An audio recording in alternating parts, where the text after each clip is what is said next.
everybody. Welcome back to another great episode of the Red, White, and You Show with the Military Medium. Shout out to our great sponsors of Trailblazing Communications Tools for taking back your life as sponsoring this episode.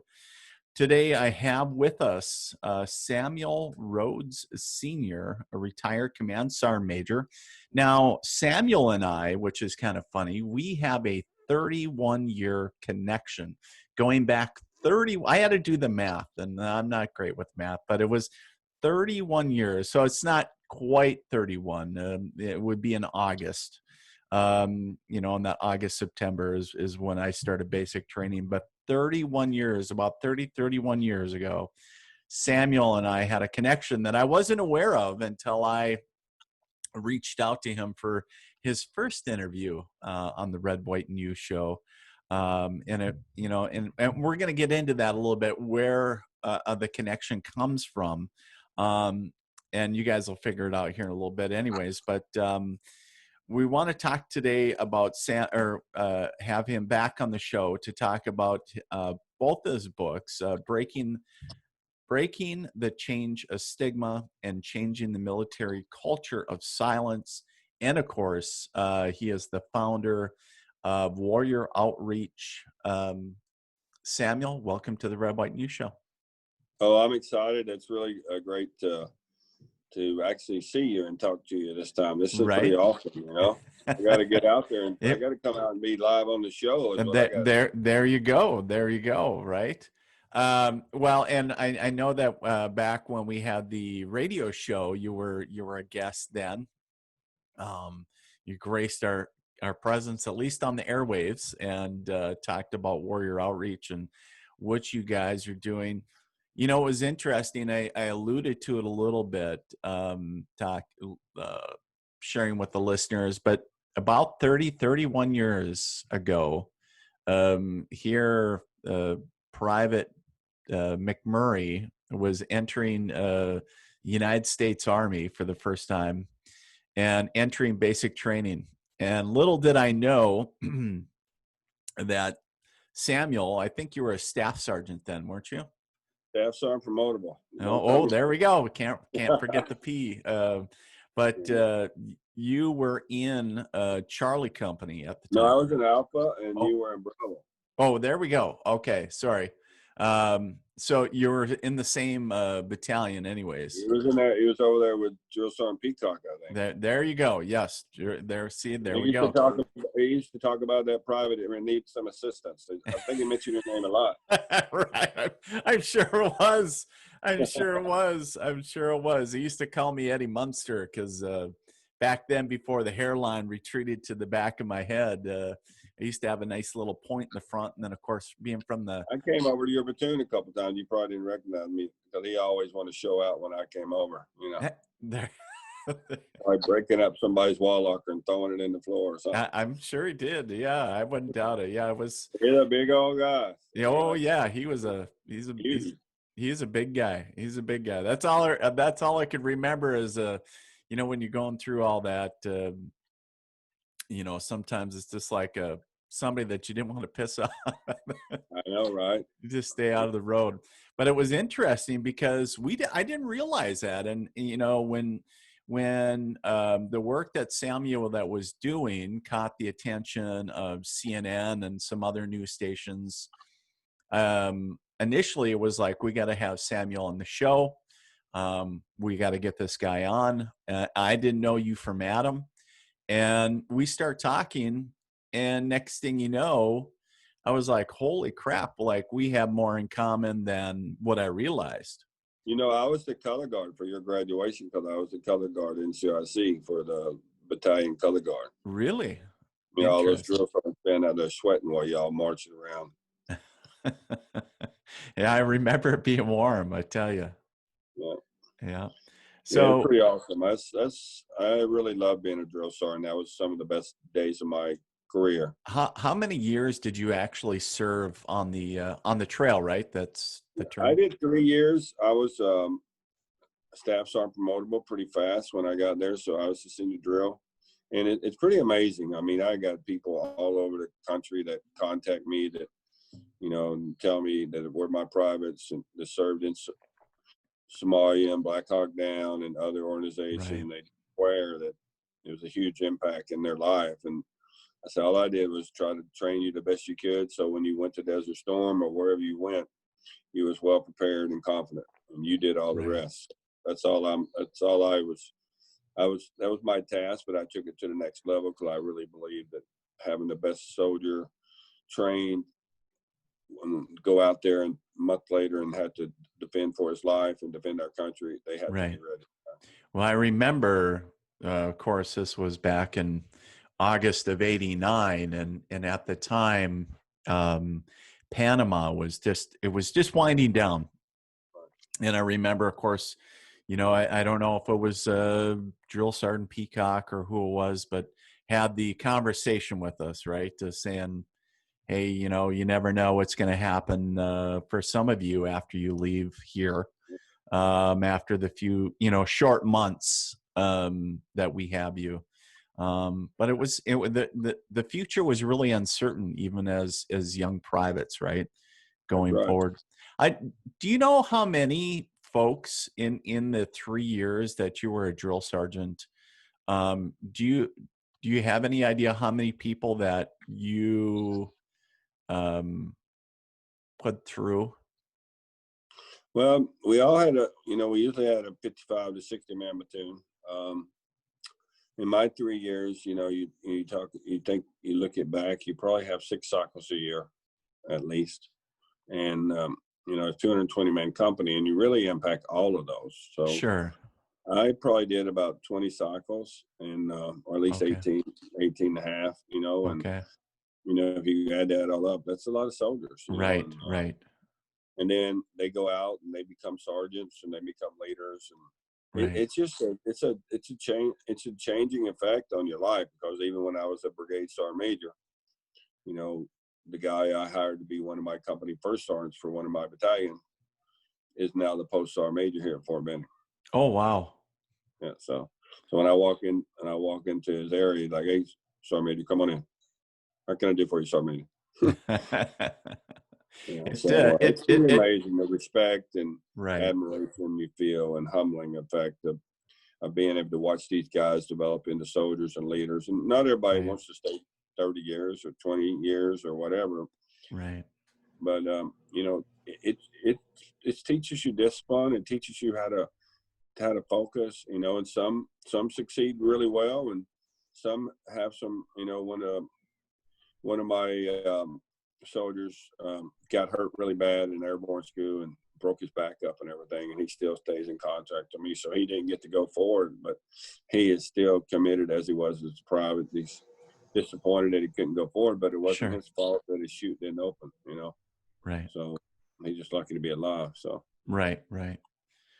So share with us a little bit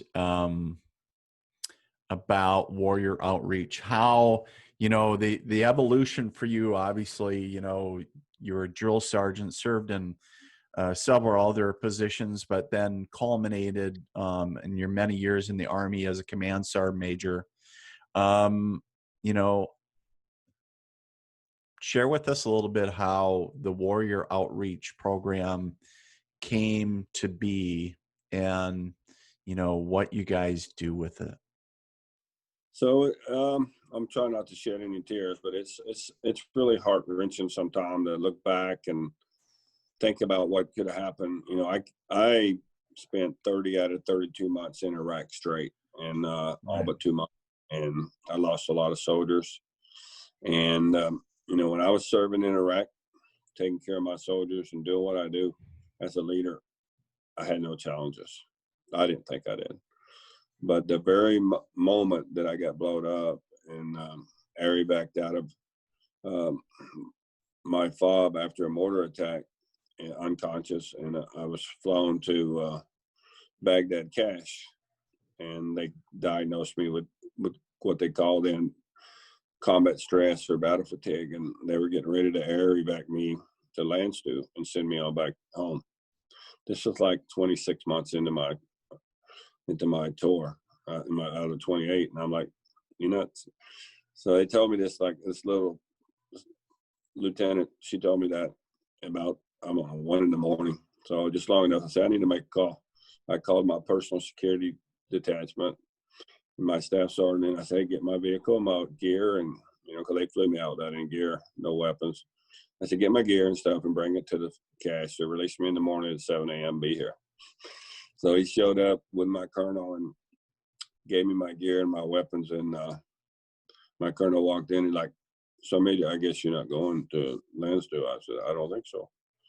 And then the doctor came in and it's like, hey, you got to sign this paper saying that you refuse to go to Lansdale and you understand the risk and you'll seek stress, when you get back to your farm. I said, roger that. So I got diagnosed with post-traumatic stress about, a couple of weeks after that, and continued to fight and continued to get some counseling and got selected to be a brigade sergeant major. And I got back, and for the first year, it was pretty hard. It was stressful. It was, in April of 2007, I started to take my own life. And that's when I really realized that I needed help and I needed something. So I started seeing a counselor more regularly. And then I went to a terrible divorce after 26 years because I just couldn't focus on everything. And I basically met a lady that had horses and her daughter, and I started spending time around the horses. And then November of 2008, I went down to the barn and in sandals. I don't know what was wrong with me. I've learned a lot about horses. And I'm sitting there at the gate, and all of a sudden, Cheyenne steps on my foot. And I'm like, holy cow, I was in so much pain. I'm like, wow. Then I'm like, I got to feed her. So I went and got her feed while I was in miserable pain. And I gave her feed, and she didn't want to eat. She just started putting her head on me and rubbing it against my face and rubbing it against my shoulder and just kept doing that over and over again. Wouldn't eat her grain. And I'm like, oh, man, she's so sorry she stepped on me. This is so amazing. So I opened the gate and went in there. I started loving on her and got her to calm down. And she started eating her food. And that it was a moment that I like, holy cow, this is amazing that she really can feel what I feel. She understands. And then I just came to the realization as a leader, like, wow, if this can just get me to be calm and help me to imagine what it could do for our soldiers and our service members. So I decided to, a couple of weeks later to have my first event. Everybody told me that I was stupid, crazy, and never going to be able to do it. Right. First time I only had 30 people. And, by 2010, I was having it at Fort Benning twice a year, over 1,000 people. And then wow. It got really expensive during sequestration. And, it's costing me about $50,000 a year to do 2 events. And I'm like, that's crazy. Right. So I decided to invest some money of my own into it. And now I'm basically touching 18,000 soldiers and families a year for $50,000 with a $800,000 community center, land, horses, and barn. And it's only costing me $50,000 a year. And whatever I need to give to it, I do it. I don't go begging for money. I just try to do what I can with what I have. And right. We do respond activity. We do feed the homeless. We do music therapy. We do veterans home repairs. Just about anything. And we don't just focus on veterans. If somebody calls me and said, hey, I got this family and they had struck, had a car accident or they got a disabled kid, and I'm like, okay, let's do it. And that's how it all got started. And now it's, it's probably the best known, as you said about the CNN thing, it's probably the most well-known organization that doesn't have any paid employees, that doesn't have anything but volunteers. And, CNN ran that special the day that they interned President Bush when he died at noon that day. That's when they ran it. That's a true honor. Just talking about how he believed in veterans and giving back. And that's what and they run our special. I'm like, that's amazing. And then then you decided to watch it that day. That was really good. Well, it's interesting that It's always interesting the way things line up and the way they're supposed to, right? And it's just kind of, as people say, whether it's a universe, God, whatever, kind of saying, here you go, kind of go this way, or look over here. Yeah. They say that and this be I believe there's a means to the end. I believe there's something that's controlling our destiny. Yeah. And I believe that if not for the Lord Jesus Christ, I wouldn't be here as much as I went through in Iraq, and how much I went through since I got back. And I was having a music therapy session last year, and I asked to say the prayer. And JT Cooper, so I didn't know he's going to record this, but I was going through some tough times. I lost 2 brothers and a nephew this year already in the last 60 days. I had some severe health issues. I'm still battling, trying to get through that and keep going. But, back then I was having some tough times, and I was like, Lord, you say you're never going to give me more than I can handle. But this shit is getting really tough. I really hope you help me figure this out really quick. I love you. Amen. And he recorded that, and he posted that on Facebook, said, Sark made his prayer. I'm like, yeah, that's right. And the Lord don't ask you to baby him. He wants to hear what you really think. But he's going to give you the way. He gives us the way.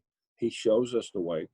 And it's up to us to move in the direction he wants us to do. And if you're a smart person, you're going to figure that out pretty quick. That's where he wants you to go. Everything that happened to me, from the time I started this program, I got in the red so bad in 2010 with my finances that all of a sudden I was like 4,500 in the hole. I was like, holy cow. So I walked down to the mailbox, and there was a $4,500 check. Wow.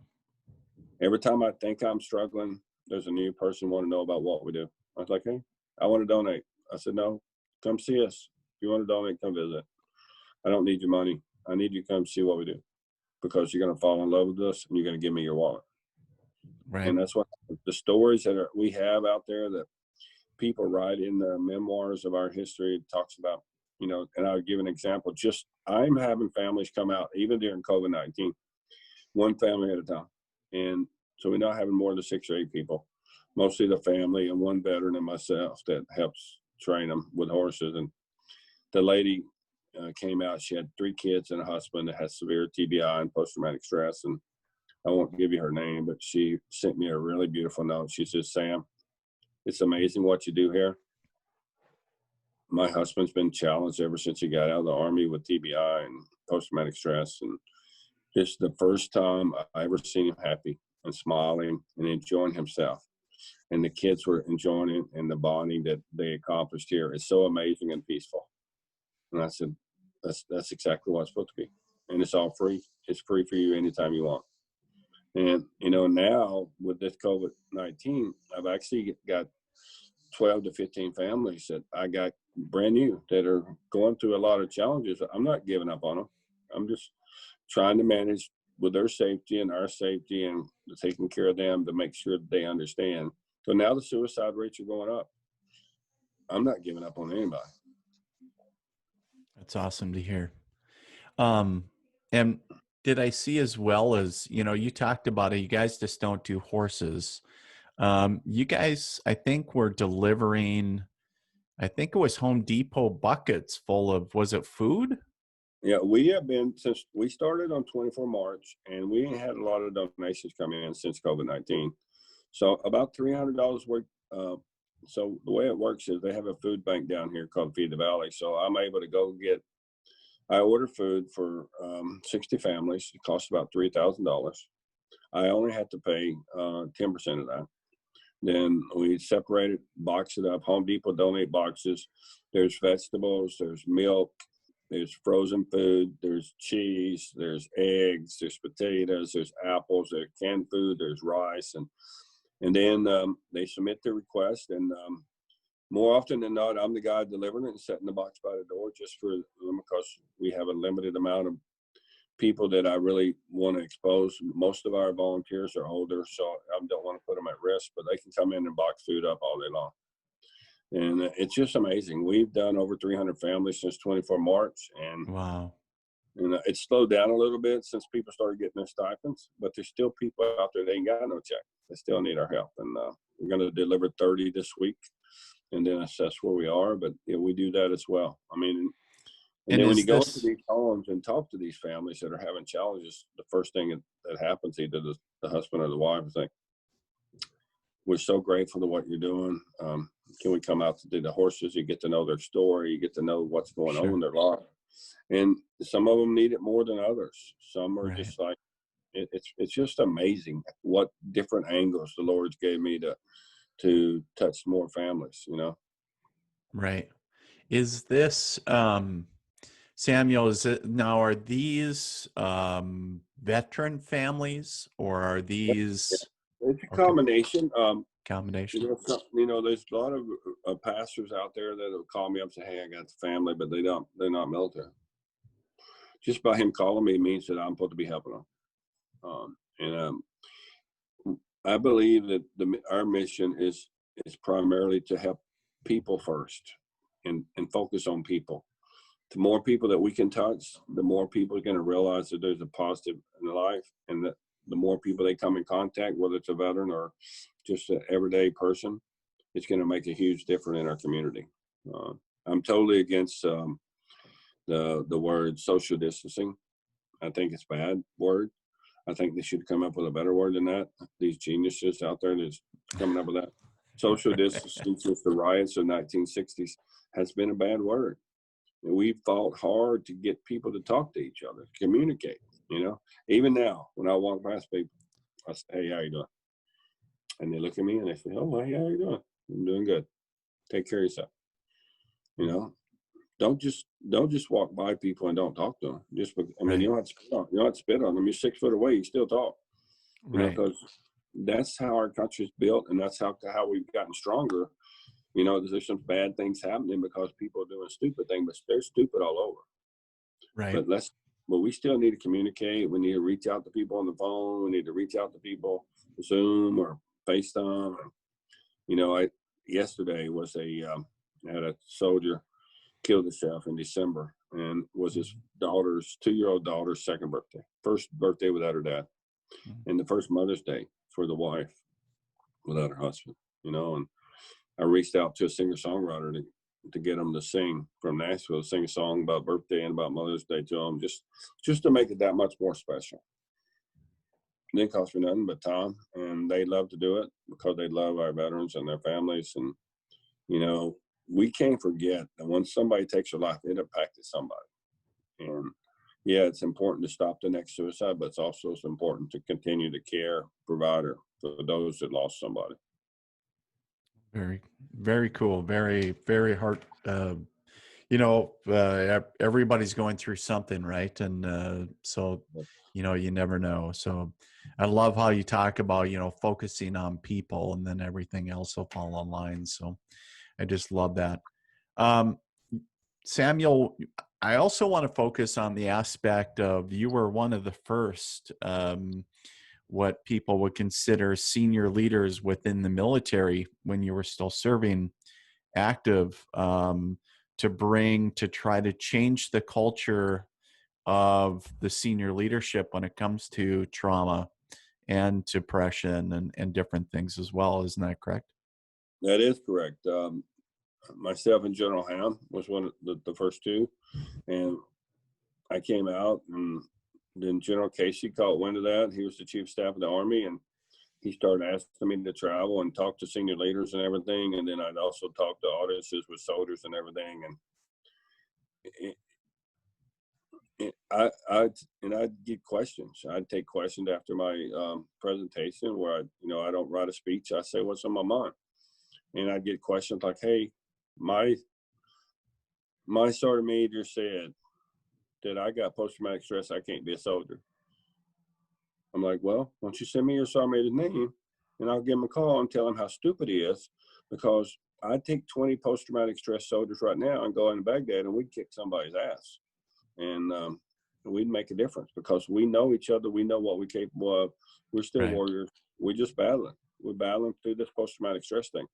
If anybody ever seen somebody die or seen somebody killed or went to a memorial service, and seen it over and over again for an extended period of time, it affects you. It's like losing somebody in a car accident. That's another sign of post-traumatic stress. It's kind of ironic when I got back in December 2005, and I'm driving through Atlanta in 2006 in January, and I watched this 18-wheeler run a car off the road and rip the body out of the car. Oh. I'm like, I was already battling post-traumatic stress. Like, holy cow, how are they going to do that? And I was the first responder to get out and go try to save them. Mm-hmm. So post-traumatic stress affects everybody in a different way. And the people that I talk to, a lot of them will come say, hey, I've been battling with this, but I'm trying to handle it myself, but I don't have nobody to talk to. I'm like, hey, I can't solve your problem, but I'll listen to you. And I'll tell you how I handle it. And if you're doing something stupid, I'm going to tell you stupid, so that, and I think that's the dynamics of it is a lot of time families, spouses, and they don't realize that the time to talk to me about my challenges is not when I'm angry and not when I'm having an issue. It's just sit back and just don't try to coddle me or nothing. Just try to sit back and like, okay, but then when I calm down and I'm sitting there watching ESPN and you come in there and say, hey, honey, you want some coffee or something? You want some banana bread? Yeah, that'd be great. And then you sit down and you got me in a better mood and just, well, I was going through this. I had some memories lapsed last night. I didn't sleep good. Communicate with me on my level. Don't try to belittle me because you're angry because I got angry, because that doesn't never work. Right. What do you feel is one of the biggest misconceptions when it comes to trauma, PTSD, and all that? Well, they took out they call it post-traumatic stress now. They took the D out. Right. They don't want people to think they're a disorder. And we don't call, our ranch used to be Wounded Warrior, and I changed it from Wounded because nobody wants to have a term or a topic. They're just warriors. They're just human beings that went through the toughest challenge. I think the misconception is that we're not normal, that we're not just a normal person. That we are normal. We're probably more normal than the average person because we've seen stuff, right, and we defended our country. And the biggest thing that I don't like is when somebody sees me wearing my hat, for the 2nd ACR, 11th ACR, right, any unit, and like walk up to me and say, "Thank you for your service." Like, I'm looking at them, I'm like, okay, why are you thanking me? Don't thank me. I didn't do it for you. I did it for our country. right. But when I walk up to a fellow veteran and I talk to him about his tour in Vietnam and how he battled and I gave man, thank you so much for paving the way for us. You made a huge difference. I'm not thanking them for their service. I'm thanking them for themselves. I'm thanking them for what they did to help us be better servicemen and women in our country. People need to realize you don't have to thank me for my service, but I did it for our country. Right. I did it for my family, and I did it to protect others. Just recognize that our soldiers and veterans and service members are fighting so that you can do whatever you want to do. So, a lot of people look to when they say, hey, I'm hiring veterans. No, you're not. You're hiring a statistic so you can get more allowances from the government. Hire a veteran because you really care. Hire a veteran because you really believe that veteran is going to be the best person for the job. Right. That's what we want to be hired for because we got a lot of potential. When it comes to resilience, if you could boil it down to maybe even 5, because you know what my job is right now? What is your job right now? Can you see that? Ready and Resilient Command Sergeant Major Retired Samuel Rhodes. And I can't see your title. Program manager. I'm What's the that? program manager for the best Ready and Resilience organization in the Army, and it's located here at Fort Benning. I'm the program manager for that. Well, we came so to we got the right guest. We got the right guest. We got the right guest then. So the resiliency part of life, as we talk to veterans and soldiers, is we teach them coping skills. We teach them the ability, to stress management, energy management, assertive communication, active constructive responding. Goal setting is the number one thing that enhances performance, that increases your resiliency. So, and that gets after that. Most soldiers that I know that have issues, they don't have a structure. But if you set goals in your life and you start planning your life out, and you start giving yourself a purpose and task, then you're back on track. You're focused. So resiliency is huge as far as taking care of each other and coping skills. So we started teaching that back in 2008, 2009 to the Army. I was one of the pioneers with General Casey to help do that. And then they hired me to do this program manager thing, which is great because I can put those funds forward to helping the ranch. Sure. But it's based on my background, my experience. I believe that equine activity and my own personal resiliency is why I'm still here, because I'm still battling, because once a person thinks about suicide, 30% of those people actually succumb to it at some point. Mm-hmm. And I have some huge challenges when I have anniversaries like I have in April. Well, I lost some soldiers in 2005 that I don't believe I'm directly at fault, but they didn't come back, so it hurts. Sure. And sure. And those are the memories that are really tough. And then when somebody else calls you and somebody talks to a guy like me and they tell me their story and everything, and I put that in my rucksack, and I can tell you I got thousands and thousands and thousands of stories in my rucksack. And I try to remember those guys, and I try to call them when I was like, I need to call this guy. I need to call this guy. And I called a guy about 3 years ago up, and he was like, Sam, why are you calling me? I was like, I don't know. You're just on my heart, and I want to call you. He said, you're amazing. I said, well, why? He said, I got a gun. I'm getting ready to kill myself. I said, you're a stupid ass. Where are you? And I went and talked to him. I'm like, why are you doing that? Why? He told me all the reasons. I'm like, well, that's all pretty stupid. Give me that goddamn gun. You don't need to kill yourself. And now he's doing great. All because I made a call. I didn't candy code it. You can't candy code it. When you're talking to a veteran about jungle, you got to just say the words. You got to make him know you're serious. You got to make him know you love him. You got to embrace him. You care him. COVID-19 ain't stopped me from hugging any veteran. I don't care. If they need me, I'm there for them. But that's what resiliency is all about. It's giving soldiers these skills. So when they go into harm's way and they see these things happen, they got to have these skills when they get back. They got to have ability to cope. They got to have the ability to say, that's not true because, you get into a downward spiral, you got to get your way out of that. You got to fight.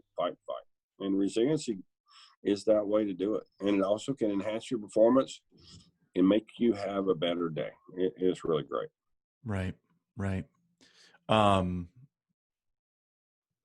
was trying to think of something to say, but I kept on thinking back to that, story that you talked about of just calling a soldier, and, here he was getting ready to take his own life with the gun in his hand. And kind of goes back to, if you get that nudge from God, the universe, whatever you want to call it, the higher power, to, that's a great validation to act on that, to say, what, I need to reach out. And it's saying a lot for me as a person, because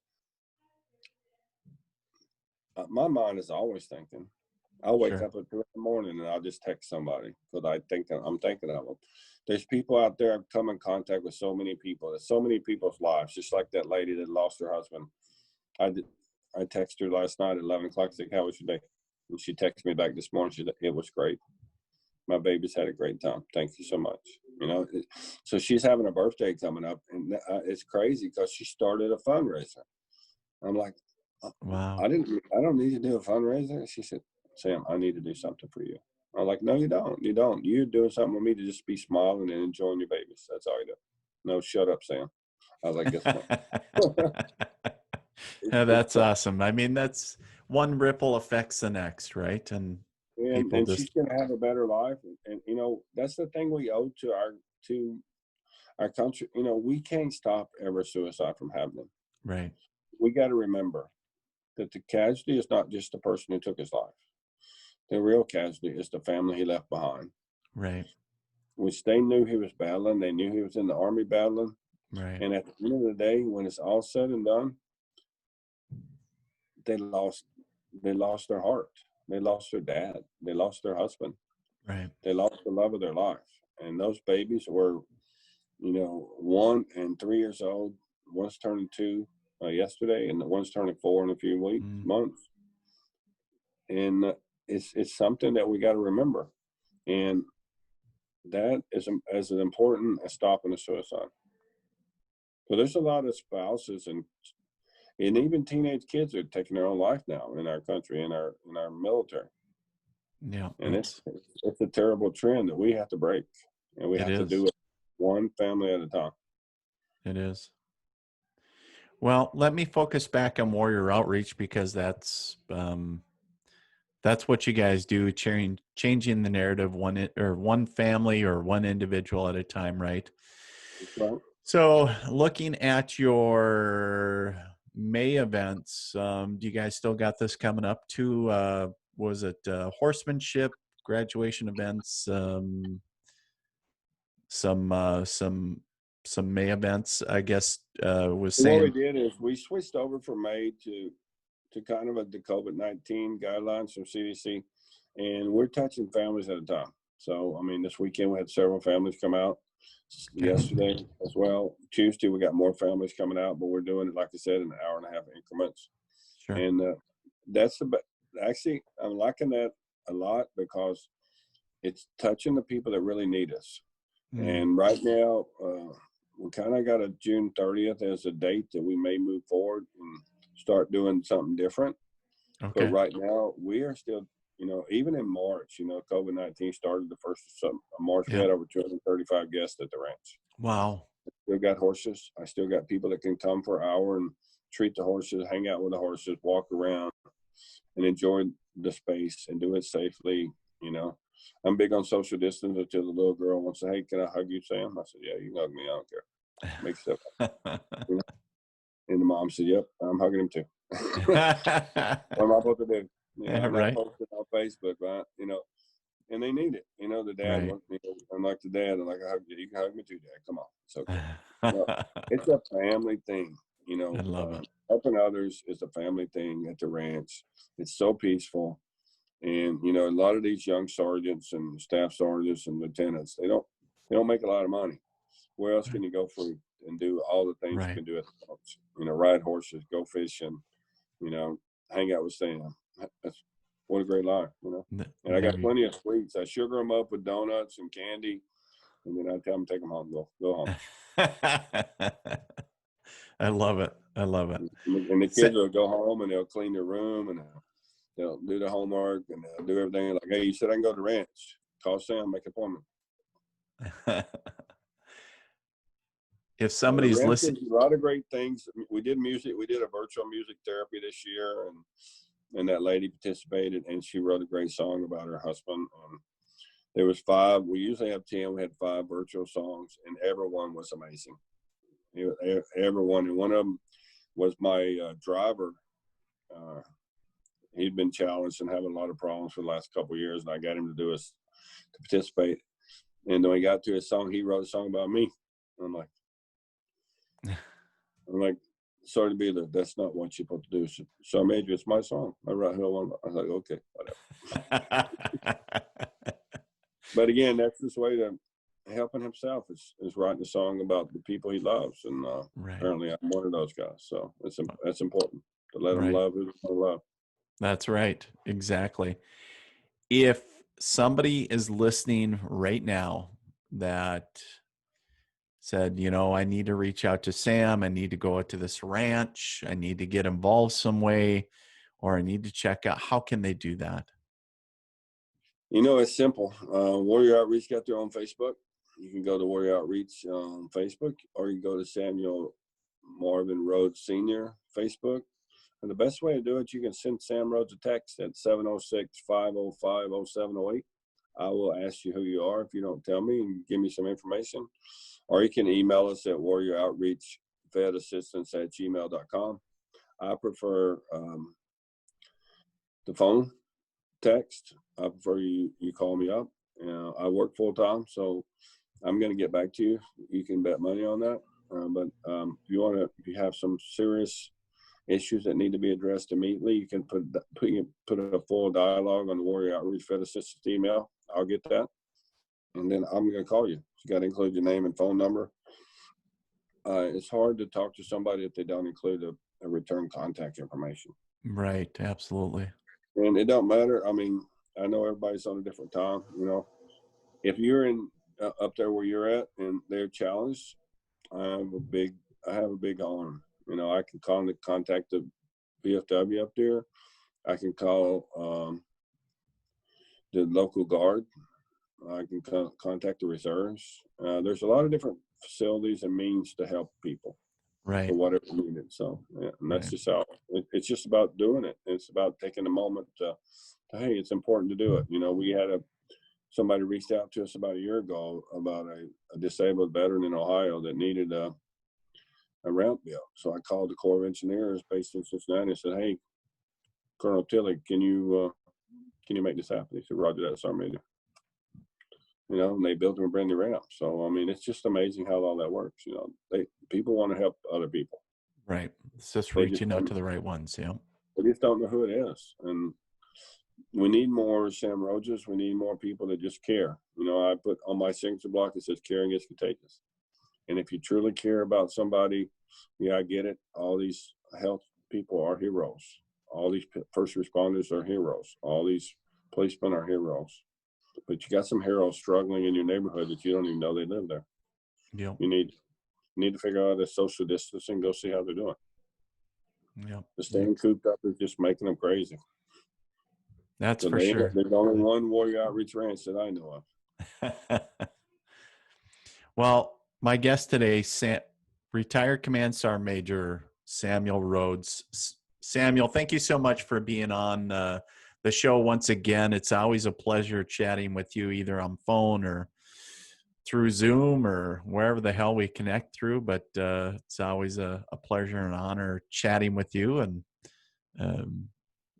not being on the brunt end of doing front-leaning rest positions.